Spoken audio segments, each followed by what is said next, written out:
Hello, and welcome to the Office of the Patriot. If you are a returning viewer, welcome back, and thank you for your continued viewership. It is appreciated. My name is Myron Ybarra, and I'm your host. Today, I'm going to be talking about accountability. Well, why accountability? Well, I believe accountability is one of the primary reasons for what's dividing people in the United States today, or rather, the lack of accountability. In order to accurately discuss what accountability is, it needs to be properly defined. According to Merriam-Webster, accountability is an obligation or willingness to accept responsibility or to account for one's actions. It seems like a pretty easy thing to do, to accept responsibility for one's actions, but in practice, it's much more difficult than it seems. I mean, just look at the term accountability. It has a negative connotation to it. And this is because people don't have problems with being accountable for good things that happen to them or because of them. Hey, Mike, your idea just saved the company 10% of its labor costs. Thanks, buddy. It's only when people are called to the carpet because of a bad decision that asking for accountability is much like asking for that person to pull their own teeth. When you ask someone to be accountable, you're asking that person to admit they were wrong, and even worse, to accept consequences. This is a prospect most people don't relish. However, people don't learn from their successes. It's the failures that teach how to overcome adversity and be better people. However, most people either forget this fact or disregard it entirely. When a person is told by people they know and respect, and in this example, the liberal media and Democrat politicians, that they are the victims and are not responsible for the bad things that happen to them or around them, then they're absolved of responsibility. They are told that they're disenfranchised and hated by white people, the police, and or conservatives because they're either Hispanic or African American or gay or women or whatever group they've been put into. This changes an unconfirmed idea they have that they are victims to a belief that they are victims, which is known as confirmation bias. If you've been watching my other episodes, you also know that a belief in something is powerful enough feeling to fight for, and it's very difficult to change, especially when it allows the person to avoid accountability. This belief can be for anything, but in this context, it's about social and political matters like abortion or the jab or racism, crime, you name it. These are causes that the liberal media and politicians know will divide people into groups that they can pit against one another. People should expect that from politicians and the media are going to fill their heads, or rather are going to fill the heads of people who see themselves as victims, and fill their heads with this idea that their plight and thus their situation in life is the fault of someone else or some other group.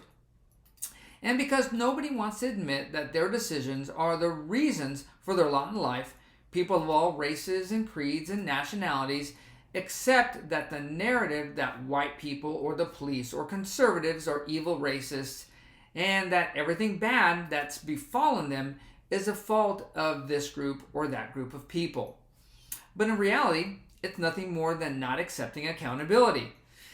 I had a discussion with a friend about a year back where he was advising me that he believed Donald Trump was racist, given all of the liberal press that had validated his belief. He went on to say because of his ethnicity, he was subject to racial bias his whole life, so he knows it well.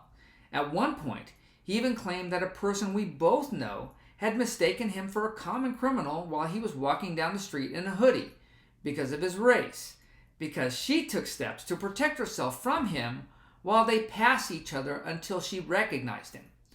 I attempted to help him see that while his assessment was plausible, he was making it with only limited correlating evidence to support it. But because he'd been taught to believe that white people are distrustful of African Americans, my idea that his race had nothing to do with the co-worker's behavior in this situation was incomprehensible to him.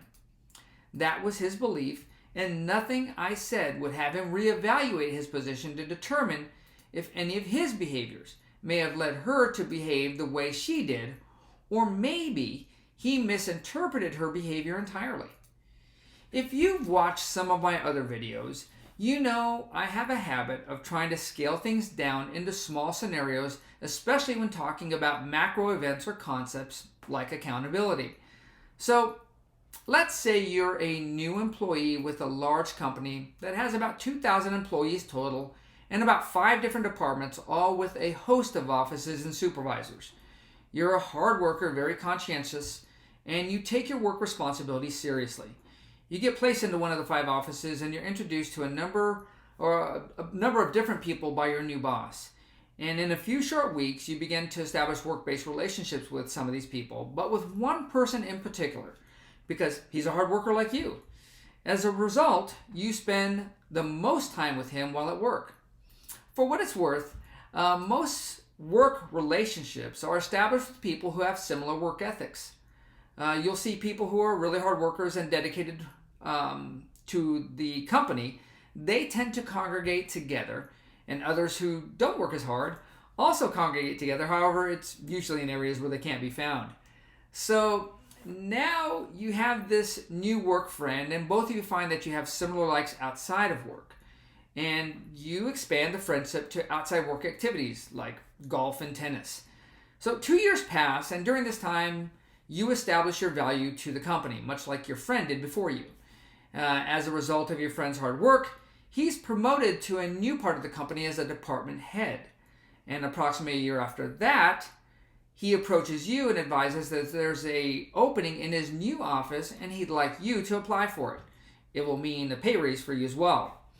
Given that it's an open position within the company, other office associates within your current section also apply. Everyone interviews for the position, but you get it. Now, since everyone in your current department knows that you're friends with the boss in the new department because you guys go golfing and play tennis with each other on your off time, most of the co-workers in your current office make the assumption that you got the position because you're friends with the boss and not because you're a good employee and a hard worker. This misplaced assumption creates animosity between your previous co-workers and yourself. In reality, what this boils down to is people not taking accountability for their actions, or in the case of this scenario, their inaction. No one likes to believe that they do a bad job or somebody else does what they do better. But the reality is that sometimes that is the case. Sometimes you are wrong, and your current beliefs are based on either false and or incomplete information. In this scenario, all the people in the office who did not get the job believed the only reason you got it was because of your friendship and not because you're a hard worker and your friend, your new boss, knows this about you. Their misplaced belief breeds feelings of distrust and envy, both of which aren't warranted. As opposed to trying to lay blame at the feet of someone else for their failure to secure the new position, what they should have done is taken accountability for their failure and try to become better employees. So here's my suggestion to people who believe that someone or some other group is responsible for the bad things that are happening to and or around them. Take a look at your failings first before placing blame on someone else. You will find significantly more success trying to make changes in yourself by accepting accountability rather than trying to change others to fit your idea of what you want them or that group to be like. The measure of a good person is when you accept accountability when you're wrong, and you search for, find, and embrace the truth, even if it means that your beliefs will be challenged and ultimately changed. Well, that concludes this episode. If you enjoyed what was presented, please take the time to watch some of my other videos. And if you're so inclined, please subscribe, smash the like button, and share my channel on your social media. This is still a fledgling channel, and it's my hope to present you with content that is thought-provoking, uplifting, and entertaining as well. As always, have a great day and stay safe out there.